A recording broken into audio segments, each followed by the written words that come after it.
Hello, my nerdlings. If you're new here, my name is Nikki. Welcome to my channel where we get nerdy. Today, we are going to be doing a book tag. I cannot remember the last time I did a book tag. I mean, I have to have done one within this year because I do love doing them. And we got tagged by the lovely Chelsea Zhao. I will tag her, link her down below. She's amazing. If you do not know her, check her out for sure. I love her TBR game. It is the most simple but cutest TBR game ever. I wish I had something like that. Anyways, and then I'll tag some people at the end of this video. So this is the last book tag. So the last book you, whatever. Okay? There's 10 questions. We'll talk about them. And maybe I can convince you to read something that you haven't read. But first one is, what is the last book you DNF'd? And I think it was either Shatter Me by Tahereh Mafi or Heartless Hunter by Kristen Cicarelli. One or the other. Okay? I don't remember which one, but it's one or the other. I don't remember which one, I attempted first. But Shatter Me is a very beloved book in series. But the aptitude test in book 1 killed me. Couldn't make it past it. I read that scene and I literally threw the book across the room, cussed out Tahereh Mafi, even though she can't hear me, and I never picked it back up. And I immediately unhauled the book. A student was then reading the book in class, and I said, fair warning, if you haven't got to this part, just fair warning, it's not an easy seed to read. And she's like, well, thank you for the heads up. And she has since continued the series and is completely caught up. And she's like, Mrs. Elliott, you got to give it a try. I'm like, nope. Mm-mm. You can't make me. Second is with Heartless Hunter. I understand the reason for the use of menstrual blood. I do. However, my scientist and microbiology brain just says there's too many bloodborne diseases. That's seriously, that's it. That is the sole reason I could not continue, is my brain just bloodborne diseases. That's it. And I think that's the reason why I have such a hard time with vampires at times, because, can a vampire tell if a host has a bloodborne disease and so they don't just feed off them? I don't know. Just a little food for thought from this ADHD brain is like Caleb Altair in Zodiac Academy. How does he know that his sources don't have a bloodborne disease? Anyways, ignore me. Question 2. The last book you reread, and that would be Iron Flame. While I reread both Fourth Wing and Iron Flame in preparation for the release of Onyx Storm. So I reread those, I want to say in December, right? Because Onyx Storm came out in January. Still love those books. If you do not know what they are about Violet Sorrengail and her quest on becoming a dragon rider for the Basgiath War College. And then there's some political intrigue thrown in as well. You have some bad guys like Jack fucking Barlow. And then there's some other stuff. And then you have amazing eye candy like Xaden Ryerson and Bodhi and Garrick and Riddick and Sawyer and insert handsome dragon rider here. But anyways, that was last books I reread. Third question. The last book you bought. So I have 2 books on their way from Amazon that I bought last night. And I have my fairy loot on its way. However, I went to Barnes & Noble this morning. At Barnes & Noble, I found Give Me a Reason by A.L. Jackson. This is a single dad, enemies to lovers standalone romance about a jaded club owner. He is a biker dude.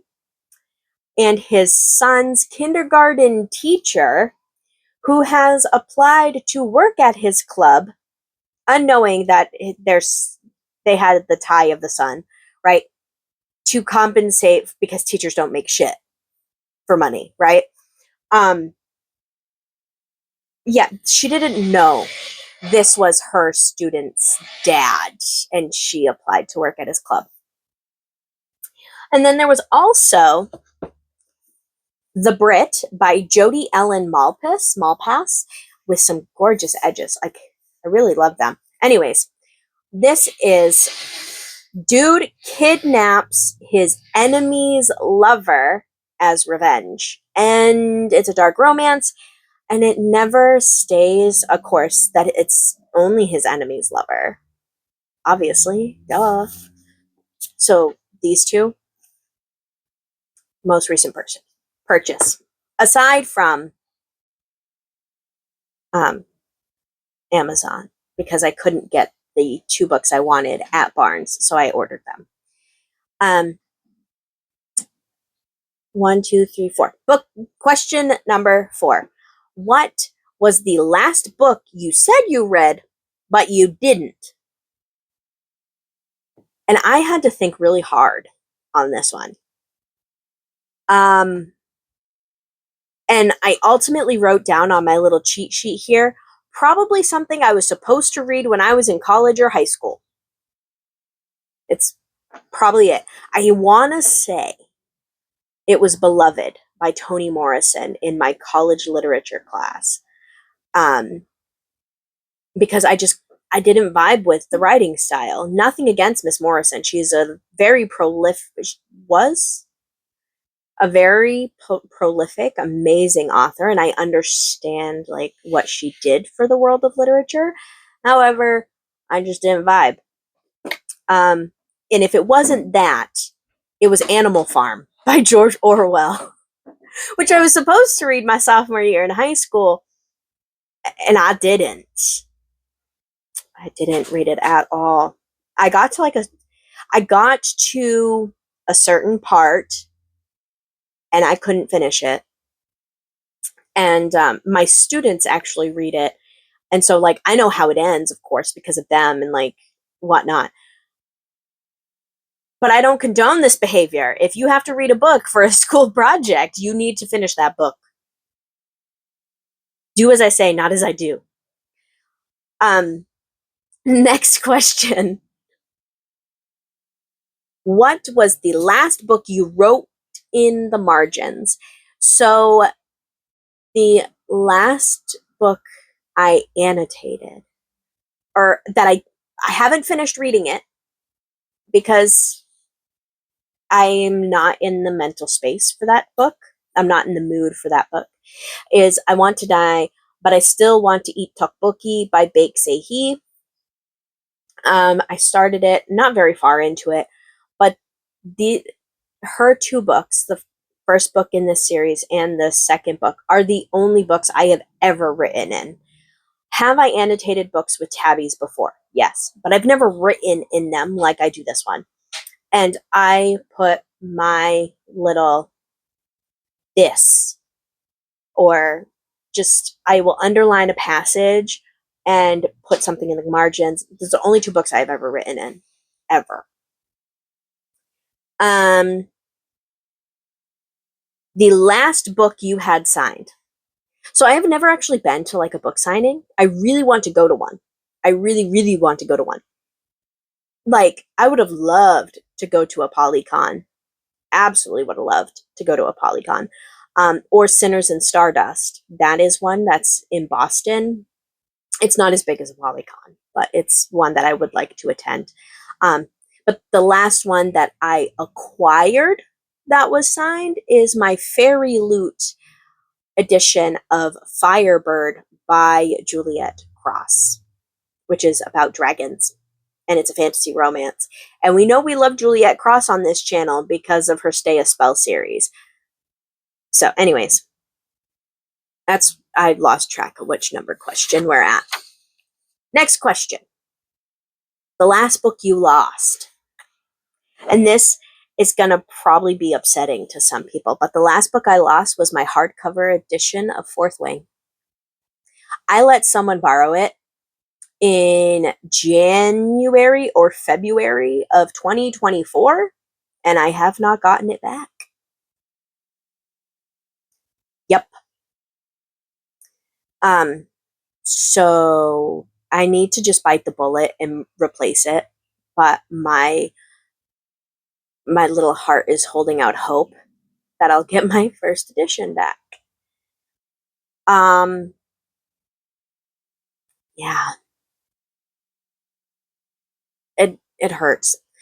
The next question is the last book you had to replace. Now, okay, I didn't technically have to replace this book. The copy I had was in perfect condition. However, then they printed this gorgeous edition of The Blood of Hercules with these lovely end pages and whatnot. Not end pages, sprayed edges, printed edges, something. Right? And I'm like, I only had the paperback. I really loved this book. I should buy the hardcover. Then Jasmine Moss, the wonderful author, decided to do her and her publisher decided to do this thing where if you sent them proof that you pre-ordered this hardcover collector's edition, they would send you art prints of the men of Augustus, Charon, Achilles, and Patro. And I'm like, okay, bet. I love those art prints. I'll grab them, actually. Hold on. Okay, sorry if the angle changed. I had to climb up because I put them on my tippity-toppy shelf so that Leon wouldn't get them until I can put them in a frame. So, here's Achilles.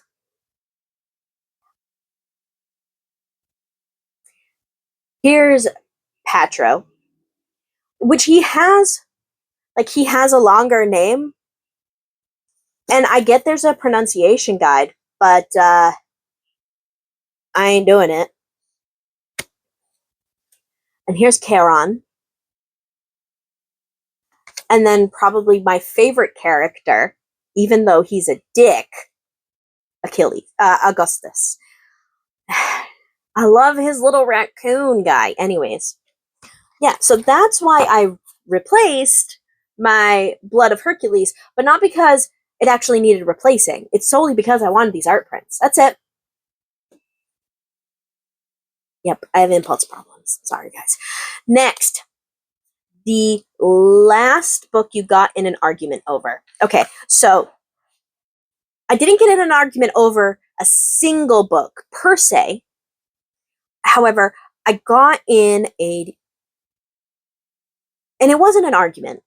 It was you have your opinion, I have my opinion, and I'm going to defend how my opinion kind of discussion.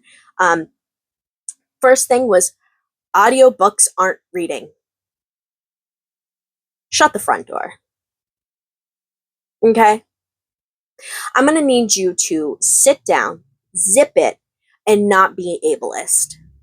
Because audiobooks is totally reading. And I will argue that till I am blue in the face. Because as somebody that utilizes reading the physical book, like having the physical book as I listen to the audiobook, because my ADHD brain will not retain a story any other way. Shut up. Shut up. You wouldn't tell somebody that is blind that listening to an audiobook is not reading a book. That's just a dickhead move. So some people need to just obtain their bookish content in a different format than you. Doesn't give you a right to be a dick. Anyways. Next, the other one was someone found out that I read dark romance. And the argument was, oh, so you condone toxic behavior. And you're okay with toxic men and men doing X, Y, and Z. And you're okay with sexual assault and blah, blah. Nope. I did not say that. Never once said that. However, I do read dark romance. I enjoy the stories I read in the dark romance. Is my number one book boyfriend of all time Nikolai Sokolov? Yes. Is he extremely unhinged and from a dark romance series? Yes. But I find dark romance as a way for me to connect with other trauma survivors. And it helps me process it. Like, perfect example, Haunting and Hunting Adeline. Is Zaid Meadows a great guy? No. But he was never meant to be a great guy. Does he help Adeline through some shit? Yup. Do I use some of the techniques he used in that book to help Adeline process trauma, to process my own trauma? Yup. And that's okay. And is what Brandon and Lan do in God of Fury okay? After they found out about Bran's stuff? No. I don't well, actually, yeah, I completely condone that. Would I do it in real life? No. But like, I can empathize with Brandon, and having that person to be just like, nope, fuck this, I'm gonna burn the world down for you. I understand. And sometimes it's nice to see that in a book. To know that someone's just not going to be complacent in you trying to handle trauma. Anyways, last question. The last book you couldn't get a hold of. Okay, now this is more than one book. It's the Fairy Loot Beasts of the Briar set of all of the books that have been out so far. Those editions are gorgeous. Okay, I'm going to put a picture of them here. Gorgeous editions. I love this story and I love these editions, but they sold out so fast. Like, I got an email saying it's live, and 2 hours later I go on, I swear they were gone. I swear it was no more than 2 hours. And I didn't get a hold of them. But I wish I did. Because they're stunning. Anyways, that's the book tag. I got tagged by Chelsea, so I can't tag her back. I'm going to tag some people that are bigger booktubers that I love their videos and I love their opinions, and so I'd love to see them do it. So I'm going to tag Larry at Larry Reads. I'm going to tag, why can't I think of her name? Honest Fiction. I can't think of her name. Crap on a cracker. Is it Aaron? No. I don't know. But Honest Fiction, love her as well. I'm going to tag Mel at Mel Reads. Is that what it is? I don't know. They'll all be in the description anyways. If you don't know them, check them out. And I'm going to tag Reading Ren because I know Chelsea tagged you. And so now you definitely have to do it if both of us tag you. hit the like button if you did. Comment down below your answers to some of these questions if you do not want to film a tag video. And hit the subscribe button if you want to see more. Don't forget, until next time, you are loved and you are valid.